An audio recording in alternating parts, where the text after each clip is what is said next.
Good morning. Welcome to the garden. It is July 4th. Happy Independence Day, or Happy Treason Day, you bloody ungrateful colonists, if you're in England. I want to start over here in the corner. I pulled up some of this garlic because I didn't know what it was. It's too early. I pulled this up way too early. But it looks like I'm going to be getting some reasonable garlics out of it anyway.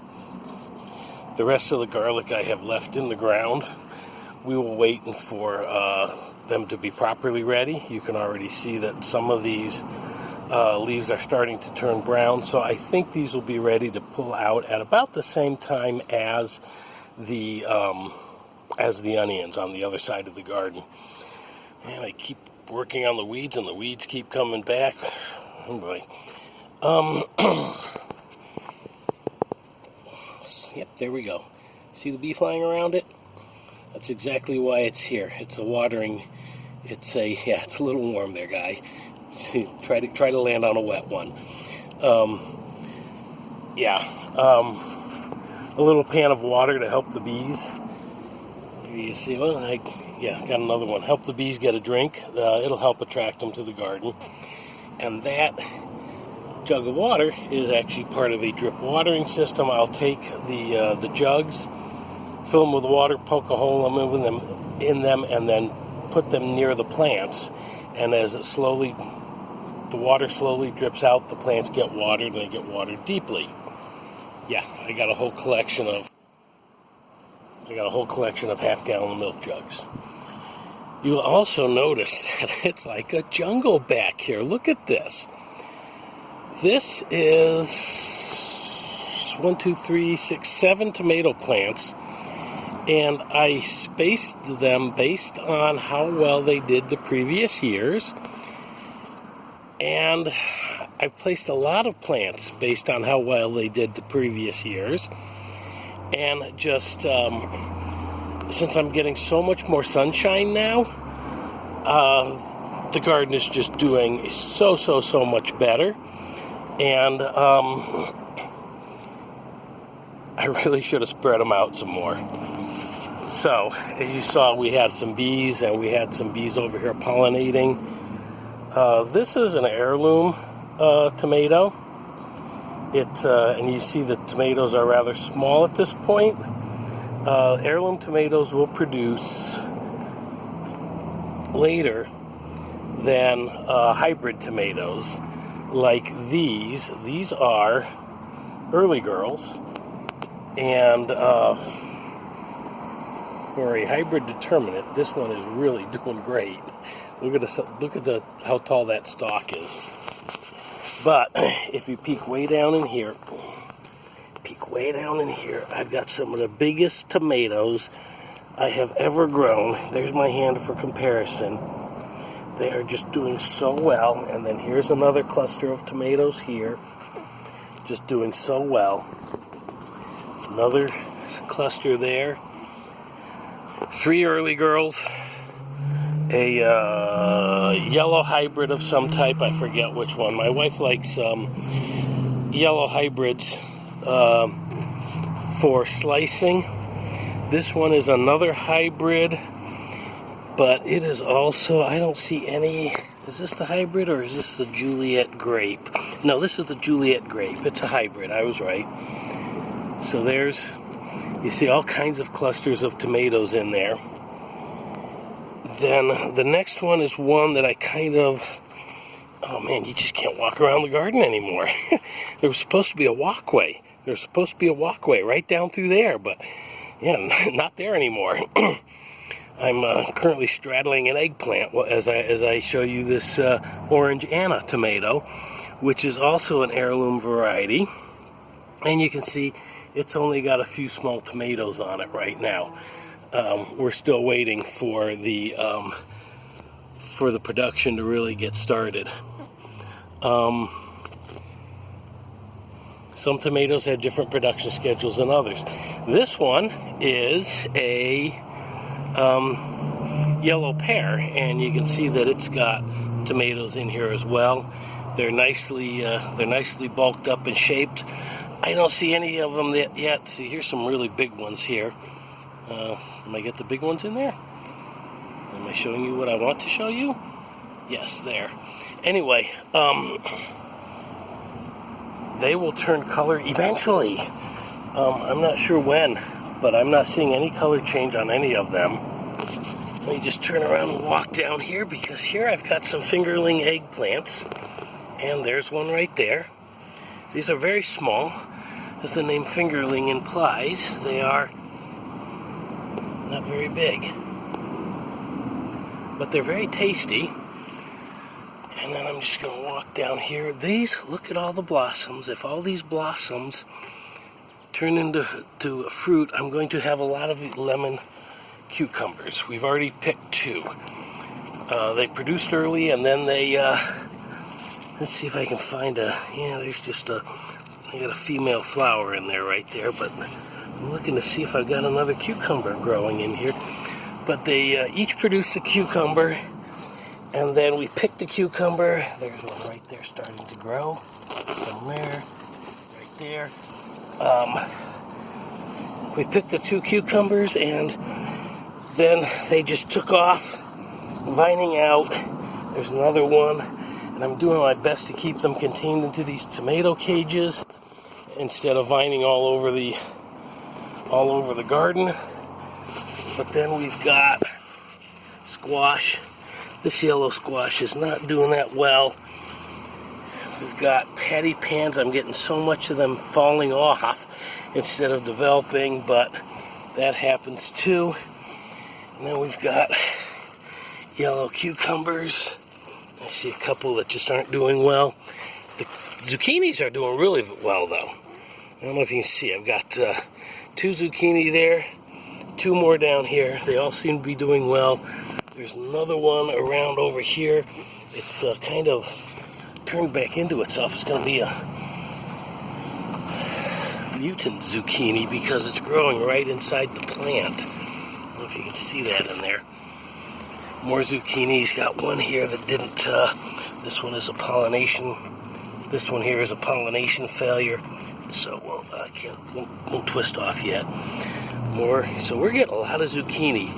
We had an initial run of zucchini, then the plants just kind of sat and did nothing, and now we're getting more. Come around the back here. The sweet peas. Remember, this was all green with sweet peas. The sweet peas are all gone. They, typical of July, they die in the heat of July, and it's the beginning of July.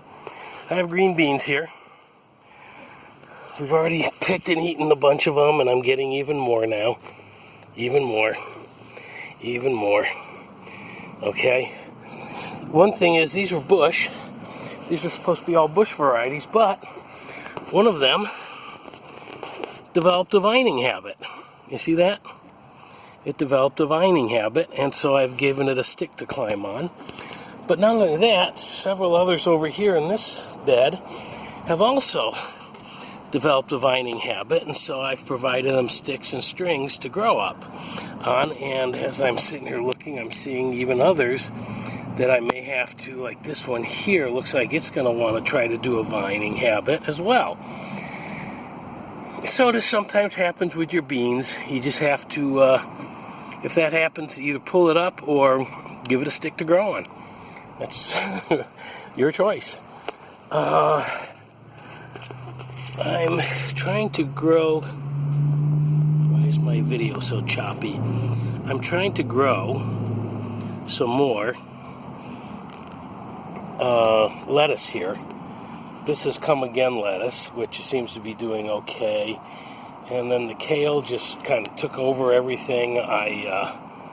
Again, I planted based on last year's and the years previous, and it just it's just out crowding everything else out. It just didn't expect it to grow that well. Strawberries have stopped producing. I have quite a bit of runners, however, coming off. Here's a runner.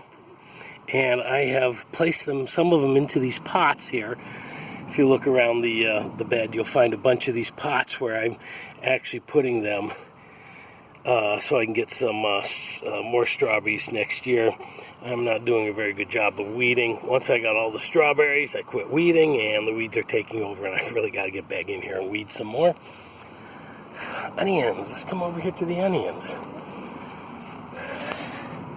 These onions, they don't look that big, but they're about 3 to 4 weeks away from harvesting, and already they are some of the biggest onions I've grown. I have never really grown a lot of anything bigger than a golf ball before. And so finally I'm getting some decent growth. Now, I did have a couple of them bolt, but I cut the scapes off, and I'm told that if I leave them in the ground, they'll be just fine. So there they are. Carrots. Let's come over here to the carrots. I don't show you the carrots a lot. I grow my carrots in these pots because it allows me to control the soil. And you can see, if I get some of this stuff out of there, well, it's hard to see the color of it, but there is where I've been digging there is a carrot under there. I'm just going to cover that back up again. So it doesn't hurt to dig away at the carrot to see how the carrots are developing. I cut off my oregano, dried it. I have a jar full of dried oregano, and the oregano kind of shrugged it off and started growing again, which is what it does. And we'll probably get another cutting of that. And the basil is doing great. What I did was I've had another basil right there. I had 4 of them, and the 4th one died, so I planted a new one, and it's doing its best to catch up with everybody. And everything else, there's parsley, and I've already harvested, and I've got some parsley hung up to dry inside as well. And there's a bee over here in the, I don't know if you can see him over there. He's looking for something to pollinate, and there's nothing over there. Somehow or other, he knows that the couple of onions have bolted, and he's looking for the flowers. If he comes over here, he'll find a nice purple chive flower. I let my chives go to seed like this. They're perennial, they come back every year, but the bees really like the flowers. And these flowers here have got seeds in them, and so if I pick these off, I can actually save the seeds, and maybe a friend of mine will like some chive seeds. So, that's the garden. Let's just back it off. I don't know what I'm going to do about the spot where the sweet peas were. I've got some weeding to do back there. Right now, we're just trying to keep up on the weeding. But stay tuned for more gardening videos. To recap this one, the sweet peas and strawberries are done for. We had an initial run of squash and zucchinis. We're getting another one in. Green beans, we've already picked the first ones that I've planted, and the other green beans are starting. I'm going to show you. I was so intent on showing you the vining habit, I didn't show you the little green beans that are growing here. This is how they start, and then they're all over the place down here. I'm going to have so many green beans. In fact, here's some larger one here. I'm going to have so many green beans when these things start coming in, I'm not going to know what to do with them. That's a good thing. I'm actually going to freeze them. Anyways, so that's where we are today. If you want more videos, hit the subscribe, like, share, and happy gardening. Happy 4th of July. Take care.